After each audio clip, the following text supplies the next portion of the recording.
అందరికీ నమస్తే. అక్కడనే మాట్లాడచ్చు, వీడికి ఎందుకు వచ్చినంటే ఈ కాలేజీలల్లో ఇక్కడిక్కడ ఇలాంటివి చూసినప్పుడు ఎప్పుడు అడివి అట్లాంటి దాంట్లో నేను మాట్లాడతాను అనిపించేది నాకు. ఇప్పుడు అది అవకాశాన్ని దొరికించుకున్నా. జనరల్గా అంటే తెలంగాణ ఉద్యమాలు జరుగుతున్నప్పుడు గోరెటెంకన్ అన్న కానీ, వరంగల్ సీన్ అన్న కానీ, కాసిం గారు కానీ వీళ్ళందరూ ఇక్కడ మాట్లాడుతున్నప్పుడు నేను ఎక్కడో బొంబాయిలో, చెన్నైలో సినిమాల్లో ఉండేవాడిని. అప్పుడప్పుడే సినిమాల్లోకి ప్రవేశించాను. మనం ఇప్పుడు అటు అంటే నన్ను ఎవరు విలువలేదు ఇక్కడ రమ్మని ఉద్యమాలకి, బట్ అటు వెళ్తే మనం ఇక్కడ సక్సెస్ అవ్వమేమో అనే ఒక మీమాంసలో ఉండి జనరల్గా ఉస్మానియా యూనివర్సిటీ నాకు ఈ ఉస్మానియా క్యాంపస్తో నాకు వచ్చిన ఒక తలనొప్పి ఏంటంటే, చాలా చిన్నప్పుడే మీరు ఈ మధ్యకాలంలో అంటే నేను ఎప్పుడు బాధపడుతూ ఉండేవాడిని. నేను ఏదైనా బాధపడితే దేవుడు, నేచర్ నాకెంటనే అది సాల్వ్ చేసేస్తుంది ఆ సమస్యని. ఏం బాధ అంటే, నేను చాలా చిన్నప్పుడు ఈ టెక్నాలజీ, షార్ట్స్, యూట్యూబ్ ఏమీ లేనప్పుడే ఒక సూపర్ హిట్ పాట రాసిన. ఆ పాట రాయడం వల్ల ఇంకా నాకు చదువుతో పనేముంది అని చెప్పి మొత్తం నేను ఇందులోనే ఉండాలి కదా, నేను మ్యూజిక్ డైరెక్టర్ అయిపోవాలి కదా అని చెప్పి చదువులు పక్కన పెట్టేశా. అప్పటి నుంచి ఉస్మానియాలో ఎవరు చదివినా, మా ఊర్లో ఎవరు చదివినా మేము ఉస్మానియాలో చదువుతున్నాం, నువ్వు ఎంత పాటలు రాస్తే ఏంటి అని ఎటకారం చేసేవాళ్ళు. అబ్బా మనం కూడా చదివి ఉంటే బాగుండేదిరా ఉస్మానియాలో అని ఫీలింగ్ ఉండేది. తర్వాత తెలంగాణ ఉద్యమం వచ్చిన తర్వాత ఉస్మానియాలో వాళ్ళు ఉద్యమం చేయడం వల్లనే తెలంగాణ వస్తుంది అన్న ఒక దాంట్లో ఇక్కడ ఉన్న వాళ్ళందరూ మేము సినిమాల్లో మా పనుల్లో మేముంటే మేము ఉస్మానియా స్టూడెంట్స్, మా పోరాటాల వల్లనే తెలంగాణ వస్తుంది అనేవాళ్ళు. మనం కూడా ఉస్మానియాలో ఉంటే ఉద్యమాలు చేసేవాళ్ళం కదా. సో అంటే ఆ రకంగా ప్రతిసారి ఎప్పుడు ఏదో ఒక లోటు ఉండేది నాకు ఉస్మానియా. కానీ ఈరోజు మొదటిసారి ఈ వేదిక మీద ఒక అతిథిగా వచ్చాను. దానికి కారణమైన కాసిం గారికి, కాసిం అన్న అనాలి, మన కల్చర్లో అన్ననే కాబట్టి. సో ఈ వేదిక ఎక్కించిన వల్ల ఎన్నో ఉద్యమాలు చూసిన వేదిక, ఎన్నో పోరాటాలు చూసిన వేదిక, రాష్ట్రాన్నే సాధించిన వేదిక ఇది. కాకపోతే నాకు ఒక ఉస్మానియా యూనివర్సిటీలో ఒక హ్యాపీనెస్ ఏముండే అంటే, ఇక్కడ ఉన్న వీరుడు జార్జిరెడ్డి కథాగానం, ఆయన కథాగానాన్ని నేను ఇక్కడే వచ్చి షూట్ చేశాను. ఆ పాట నాకు చాలా మంచి పేరు తీసుకొచ్చింది. కథాగానాలకే ఒక ట్రెండ్ క్రియేట్ చేసిన పాట అది. సో మాట్లాడుతున్న దశలో నేను రాసిన మొదటి పాట చెప్పలేదు కదా, నేను ఏదైనా బాధపడి ఇది అబ్బా మనకి ఇది ఇప్పుడు అప్పుడు ఇవన్నీ లేవే, అవన్నీ ఉంటే ఆ పాట ఎంత ఫేమ్ అయ్యేదో అని రోజు ఫీల్ అవుతూ ఉంటే భగవంతుడు ఎక్కడో విన్నట్టున్నాడు ఖాళీగా ఉన్న టైంలో. ఇదేమిటమ్మా మాయా మాయా మైకం కమ్మిందా, ఆ ఇంద్రలోకం నిన్ను నన్ను ఏకం కమ్మందా, ముత్యమా ముత్యమా వస్తావా, ముద్దులే మత్తుగా ఇస్తావా, ఓ ఇంత కవ్వింత నీకంత చొరవ ప్రియతమా. ఈ మధ్యలో చాలా ట్రెండ్ అయ్యి మళ్ళీ నా కోరిక తీర్చేసింది ఆ పాట. తర్వాత నేను జస్ట్ 2 సంవత్సరాలకే స్టైల్ అనే సినిమాలో నేనే చిన్నోడిని, నేను ఒకరు చెప్తే వినే ఏజ్ అప్పుడు అది. ఆ ఏజ్లో ఇన్స్పిరేషన్ సాంగ్ అండ్ డ్యాన్స్ల గురించి 2 పాటలు నాతో రాయించారు లారెన్స్ మాస్టర్. అప్పుడు అనుకునేవాడిని, అరే అప్పుడు ఈ షార్ట్స్ అన్నీ ఉంటే, ఇంత టెక్నాలజీ ఉండుంటే చాలా ఫేమస్ అయ్యేది కదా అని. ఆ పాట కూడా మీ అందరికీ మళ్ళీ ఈ మధ్య ఇన్స్పిరేషన్ సాంగ్ అంటే ఆ పాటే వస్తుంది. మెరుపై సాగర ఆ గెలుపే నీదిరా, నీ రేపటి లక్ష్యం మరువకు సోదరా, నిప్పులు రాలిన ఏ పిడుగులు ఆపినా వెనకడుగే వేయక ముందుకు సాగరా, నలుదిక్కులు నవ్వుతూ ఉన్నా నలుపెక్కని సూర్యుడు నువ్వై, ఆ చుక్కలనే ఇలదించే నీ శక్తిని యుక్తిగా చూపే. ఇలాంటి పాట. అలాగే మీ అందరికీ తెలిసే ఉంటుంది, నాగార్జున గారి సినిమాలో అందంగా ఉన్న ప్రతి అమ్మాయి అది వినే ఉంటుంది. ఇంతందంగా ఉన్నావే ఎవరే నువ్వు, నాలో అలజడి రేపింది నీ చిరునవ్వు, నీ కన్నుల్లో నీ రూపం నాకన్నా ఎంతో అపురూపం అనిపించే చిన్నారి, ఈ అనుభవమే నాకు తొలిసారి.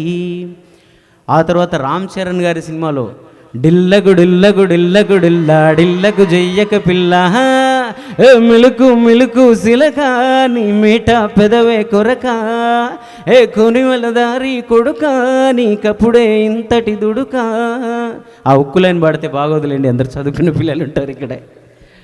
సో ఇవన్నీ పాటల తర్వాత నాకు ఒక మిత్రుడు చెప్పాడు ఉస్మానియాకి వస్తూ ఉంటే, అన్నా నీ స్టోరీని కొంచెం క్రిస్ప్ చేసి చెప్పన్నా, ఇక్కడ చాలా బాగుంటుంది, మనోళ్ళందరూ ఇన్స్పిరేషన్గా తీసుకుంటారని. నా ఊహ తెలియని టైంలో, ఉద్యమాలు నడుస్తున్న టైంలో, తెలంగాణ ఆంధ్ర అనే వివక్షలు నడుస్తున్న టైంలో నేను సినిమాల్లో మీరు విన్న పాటలన్నీ రాశాను, కంపోజ్ చేశాను. కొన్ని పాటలు నేనే కంపోజ్ చేసిన, అన్అఫీషియల్గా రైటర్గా ఉండేది.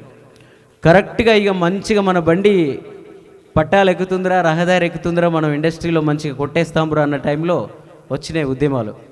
ఇక మన ఓరం మాట మాట్లాడితే నువ్వంటాం, మనకు మీరు రాదు, అండి రాదు, చూడగానే గుర్తుపట్టేస్తారు. అలాంటి టైంలో ఏమైందో తెలియదు, ఇది కారణం అని చెప్పలేను. చాలా గ్యాప్ వచ్చేసింది, మనల్ని ఎవరు పట్టించుకోవట్లేరు, మనకు ఆఫర్సే లేవు. తెలంగాణ వాళ్ళం కదా, పక్క నల్లగొండ మేలదుప్పులపల్లి గ్రామం నుంచి వచ్చినోడిని. పట్టుదల, నాకెవరో సినిమా తీసి నాకెవరో బ్రేక్ ఇచ్చేది ఏందబ్బా, నేనే సినిమా తీసుకుంటా అని చెప్పి రూమ్ రెంట్లు కూడా కట్టుకోలేని స్టేజ్లో 1.5 కోటి పెట్టి 2014లో సినిమా తీసినా నేను సొంతంగా. మా తమ్ముడిని హీరోగా పెట్టిన నేను. చాలామంది మిత్రులందరూ అప్పుడు కూడా బిజినెస్లు పేరున్నోళ్ళం పెట్టి సినిమాలు తీస్తే మనకు డబ్బులు వస్తాయి ఇవన్నీ చూడకుండా ప్రతి వాళ్ళని ఎవరు నాలాగా స్ట్రగుల్ అవుతున్నారో వాళ్ళందరిని పెట్టుకొని తీసినాం. అప్పుడే తెలంగాణ వచ్చింది. సినిమా రిలీజ్ చేసినాం. ఆ సినిమాలో బతుకమ్మ కల్చర్లు పెట్టినాం, బోనాలు కల్చర్లు పెట్టినాం, మన తెలంగాణ సంస్కృతి అంతా పెట్టినాం. ఎవరు పట్టించుకోలే. అసలు వాళ్ళకి అర్థం అవ్వట్లేదు ఇక్కడ సినిమాల పరిస్థితి ఏంటి, మనం ఇక్కడ ఉండాలా ఎడిపోవాలా అని. ఇక్కడ వాళ్ళకి అర్థం అవ్వట్లేదు, తెలంగాణ వాళ్ళకి ఇప్పటికీ అర్థం కాదు సినిమాల గురించి అనుకోండి. డబ్బులు ఉంటే ఏడ భూములు కొందాం, ఏడ రియల్ ఎస్టేట్ చేద్దామంటారు. కానీ మాలాంటి వాళ్ళని మేమందరం ఇక్కడ కొట్లాడుతున్నాం కదా సినిమాలు తీద్దామని, మన వాళ్ళకి ఎవరికి ఇంకా ఇప్పుడేదో 2-3 వస్తుంది అంతే.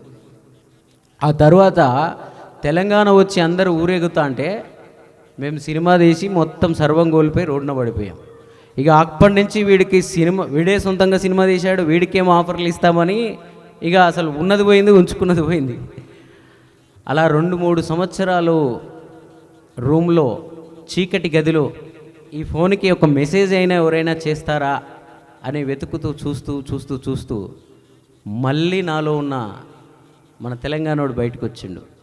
అరే నేను మ్యూజిక్ డైరెక్టర్ని, నేను పాటగాడిని, నేను రైటర్ని అని గుర్తించడానికి సినిమా మాత్రమే ఉందా, ఇంకేం లేదా అని వెతుకుతూ చాలాసార్లు ఎక్కడైనా వేదికల మీదకి వెళ్ళినప్పుడు మీలాంటి చదువుకున్న వాళ్ళు, ఆఫీసర్లు, గొప్ప వాళ్ళు ఉన్నప్పుడు ఏం చేస్తావు బాబు నువ్వు అంటే, నేను సినిమా మ్యూజిక్ డైరెక్టర్ని సార్ అని నాకు నేను గర్వంగా చెప్తే, ఆ సినిమా మ్యూజిక్ డైరెక్టరా అంటే, సినిమా మ్యూజిక్ డైరెక్టర్లు సినిమా పాటలు రాసే వాళ్ళు అంటే అంత వాల్యూ లేని టైం అది, ఇప్పటికీ అంత ఇవ్వరు. అప్పుడు నాకు అర్థమైంది ఏంటంటే, సినిమాల్లో 4 సందర్భాలు డైరెక్టర్లు, ప్రొడ్యూసర్లు చెప్పిన పాటలకి మేము చేస్తున్నాం. అవి హిట్ అవ్వచ్చు, మిలియన్ల కొద్ది వ్యూస్ రావచ్చు, కానీ వాటికి రెస్పెక్ట్ రావట్లేదు. రెస్పెక్ట్ కూడా రావాలంటే నేను ఏం చేయాలని చెప్పి అప్పుడెప్పుడో గద్దరన్న క్యాసెట్లు వచ్చేవి. ఆ తర్వాత గోరెటెంకన్న గారు పల్లె గురించి, ఊరు గురించి ఎన్నో అద్భుతమైన విషయాలు చెప్పేవాళ్ళు. కానీ వీటన్నిటికీ ఒక రకమైన కలర్ని పూసేసి వాటిని అంతవరకే చూసేవాళ్ళు. ఇదే కోణాలని, ఇదే అంశాలని సినిమాటిక్లో ప్రజల్లోకి ఎందుకు తీసుకెళ్ళకూడదు? అప్పుడప్పుడే వస్తున్న యూట్యూబ్ని నేను ఎందుకు వాడుకోకూడదు? ఈ యూట్యూబ్ అనగానే ఏదో విప్లవాత్మక పాటలు లేదంటే ఫోక్ పాటలు ఇలాంటివి కాకుండా సామాజిక అంశాలకి ఒక సినిమాటిక్ యాడ్ చేసి ఎందుకు తీసుకెళ్ళకూడదు? నేనెందుకు మ్యూజిక్ డైరెక్టర్గా ప్రజల దగ్గర గెలవకూడదు? సినిమాలో గెలవట్లేను, ఓకే ఓడిపోతున్నాను, ప్రజల దగ్గర ఎందుకు గెలవకూడదని మొదలుపెట్టిందే మొదటి పాట నువ్వో రాయి నేనో శిల్పి.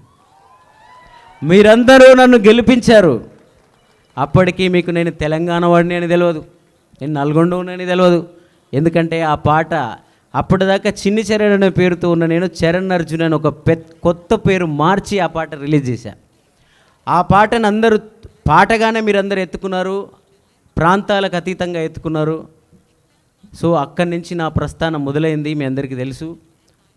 అప్పటి నుంచి నేను ఒకటే అనుకున్నా, 80 ఏండ్ల తెలుగు చిత్ర పరిశ్రమలో రాని అంశాలు ఏమేమి ఉన్నాయి?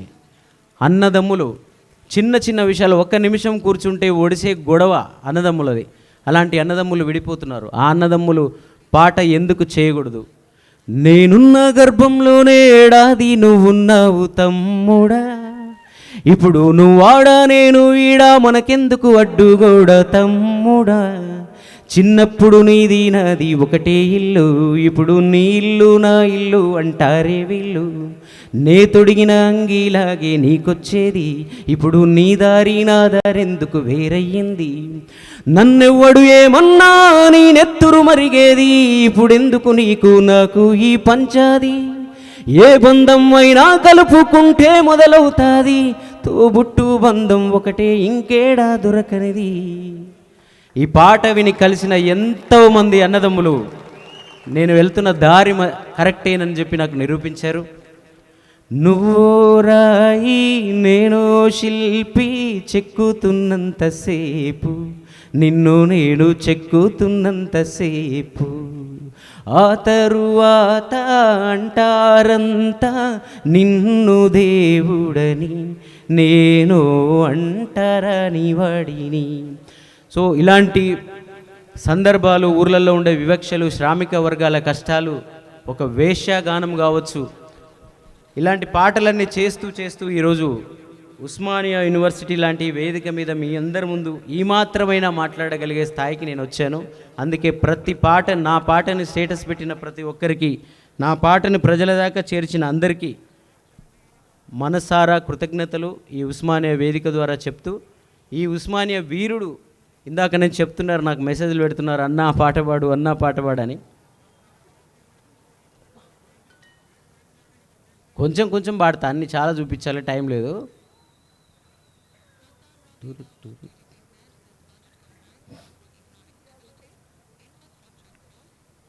ఎంతమంది విన్నారు మీలో జార్జి రెడ్డి సాంగ్? విన్నారు అసలు? ఉద్యమంలా ఎగసిన తార, పొద్దు పొడుపై నడిపే ధీరా, చేగువేరా నీలో చేరారా, చెదిరిపోని చైతన్యపు దారా, జార్జి రెడ్డి ఇంటి పేరా, జాగృతే నీ ఒంటి పేరా, నువ్వు మా ఉస్మానియా దండోరా, నీకు మా గుండెలతో దండేరా. ఆడు చూసే లోకం వేరుగుంటాదంట, ఆట కోయిల నాడే పోరు కురికేనంట, యుద్ధ విద్యలలోన ఆరితేరాడంట, వీరుడల్లే ఆడే బయలుదేరాడంట, జార్జి రెడ్డి ఇంటి పేరా, జాగృతే నీ ఒంటి పేరా, నువ్వు మా ఉస్మానియా దండోరా, నీకు మా గుండెలతో దండేరా.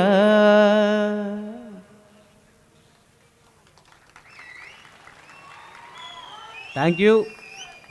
ఇంకా మీరేమైనా పాడమంటారా? ఇంకా పాడాల్సిన వాళ్ళు చాలామంది ఉన్నారు. అలాగే ఈరోజు ఇంకో పాట కూడా నేను రాంగ్ టైంలో రిలీజ్ చేసిన, అది మీ దాకా రాలే. తెలుగు గురించి ఈ వేదిక కాబట్టి ఆ పాట పాడాలి నేను. అప్పుడే తెలంగాణ వచ్చి మనం అంతా చాలా ఊపులో ఉన్నాం, ఇంకా మనదే అని. అలాంటి టైంలో నేను ఒకసారి తెలుగు భాషా దినోత్సవం రోజు తెలుగు పాట గురించి రిలీజ్ చేశా. అది ఎవరు పెద్దగా పట్టించుకోలేదు. ఒకసారి ఇప్పుడు వినండి, యూట్యూబ్లో ఉంటుంది తెలుగు భాష సాంగ్ అని.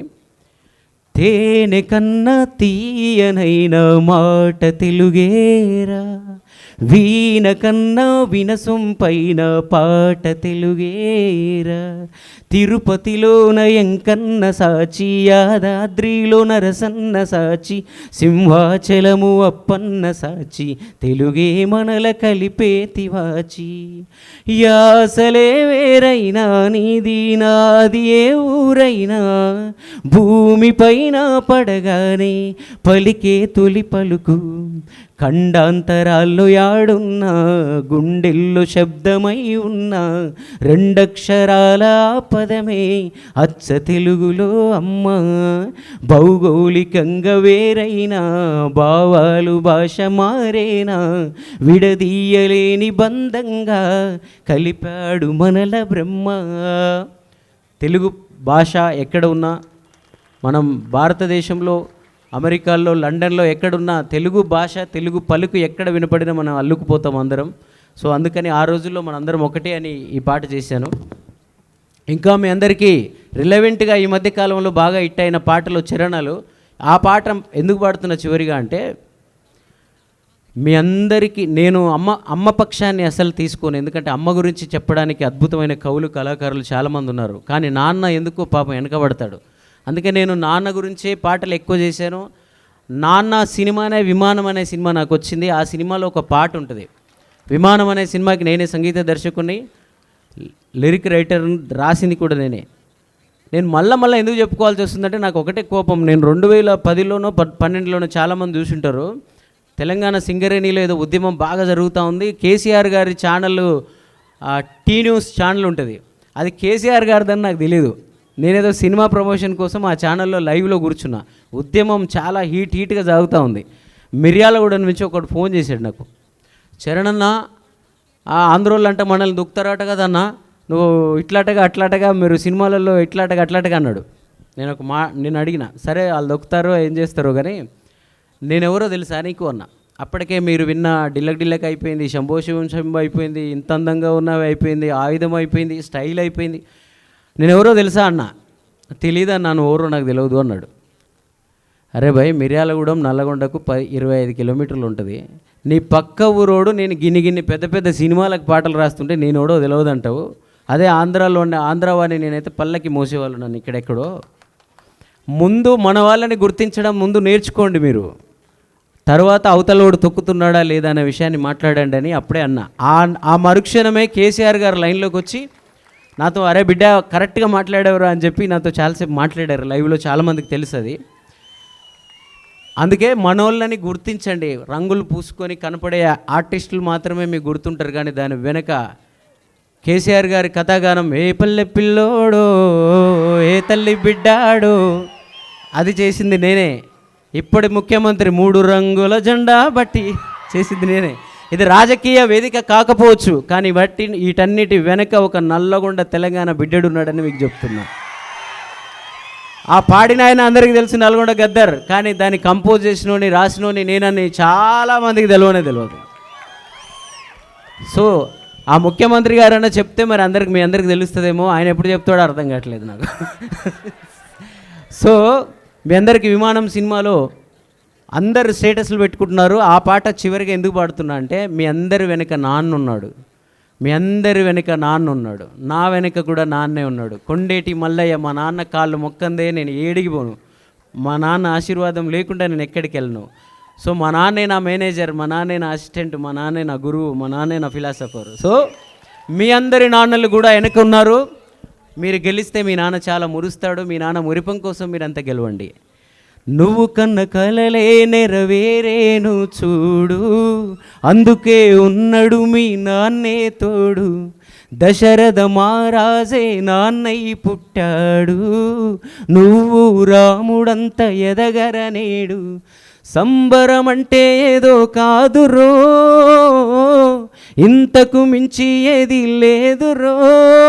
రేల రేల రేల రేల నీదే నింగి నేల, నిత్యం పండగల్లే బతుకు జన్మే ధన్యమయ్యేలా. థ్యాంక్ యూ అందరికీ. చివరిగా మీ అందరికీ ఒక మాట. ఈ మధ్యకాలంలో ఎలక్షన్లలో ఊర్లో భార్య లేడీస్ రిజర్వేషన్ వస్తుంది, ఆడమ సర్పంచ్ ఉంటుంది, మగ ఆయన పెత్తనం చేస్తుంటాడు, లేకపోతే ఆయన ఏదో ఉంటాడు, ఈయన మొత్తం ఈయనే చేస్తూ ఉంటాడు. ఆ లెక్కన చూసుకుంటే నేను కూడా ఉస్మానియా యూనివర్సిటీలో చదివినట్టే. ఎట్లా అంటే, మా ఆవిడ ఇందులోనే చదువుకుంది, ఎంకామ్ చేసింది, తన పేరు ఆనంది. సో ఆ ఉద్యమ కాలంలో ఆమె మా మరదలు కూడా. సో ఉద్యమ కాలంలో అంటే కాలేజ్ బంద్ అయిందని చెప్పి వస్తూ ఉండేది మా దగ్గరికి. ఎందుకు బంద్ అవుతుంది అంటే మీ కాలేజ్ అంటే, తెలంగాణ ఉద్యమంలో గొడవలు జరుగుతూ ఉన్నాయి, ఈరోజు బంద్ అని చెప్తూ ఉండేది. సో ఒక రాష్ట్రాన్నే తీసుకొచ్చిన అద్భుతమైన వేదిక ఇది. ఇక్కడ చదువుతున్న మీరందరూ కూడా పుణ్యాత్ములు. మీకంటే ముందు ఉన్నోళ్ళు, ఉద్యమం చేసిన వాళ్ళందరికీ, ప్రాణాలు అర్పించిన అమరులందరికీ, వాళ్ళ వెనుక ఉన్న కళాకారులకు, కవులకు, ఇక్కడ వేదిక మీద ఉన్న పెద్దోళ్ళకి, కాసిం సార్కి, రాష్ట్ర సాధనలో పాల్గొని మా తరపున కూడా యుద్ధం చేసిన అందరికీ, ఇక్కడ ఉన్న మట్టికి చెట్టుకు అందరికీ పాదాభివందనం. Thank you.